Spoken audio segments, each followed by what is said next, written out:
என்ன ma'am பெட்ஷீட்டில் dress stitch பண்ண சொல்கிறீங்க அப்படின்னு சொல்லிட்டு ஃபோன் கால் வரவுமே கேட்டேன். ரச்சிதா அப்படின்ற மேம் வந்து என்கிட்ட கிங் காட் பெட்ஷீட் இருக்கு, இதை நான் பெட்டில் விரிச்சேன்னா பிள்ளைங்க மிதிச்சே அழுக்காக்கிடுவாங்க.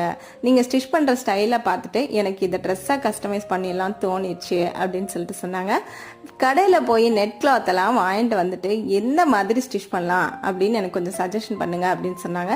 ஸோ நெட் கிளாத்தெல்லாம் வாங்கிட்டு இந்த டைப்பில் ஸ்டிச் பண்ணால் நல்லாயிருக்கும் மேம் அப்படின்னு சொல்லி கேட்டேன். நீங்கள் பியாவ் பண்ணுவீங்களா இந்த மாதிரி ஸ்டிச் பண்ணா அப்படின்னு சொல்லி கேட்டேன். பியாவ் பண்ணுவேன், பரவாயில்ல ஸ்டிச் பண்ணி கம்ப்ளீட் பண்ணிடுங்க அப்படின்னு சொல்லவும் நான் சொன்ன மெத்தட்லேயே ஸ்டிச் பண்ணி கம்ப்ளீட் பண்ணிட்டேன்.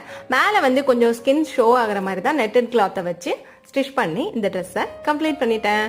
அவங்க பார்த்துட்டு ரொம்ப அழகாக இருக்கு மேம் அப்படின்னு சொல்லிட்டு வியர் பண்ணிவிட்டு எனக்கு பிக்கும் ஷேர் பண்ணியிருந்தாங்க. உங்களுக்கும் இந்த மாதிரி கஸ்டமைஸ் பண்ணோம் அப்படின்னா எனக்கு கால் பண்ணுங்கள், இல்லைன்னா மெசேஜ் பண்ணுங்கள். Thank you for watching.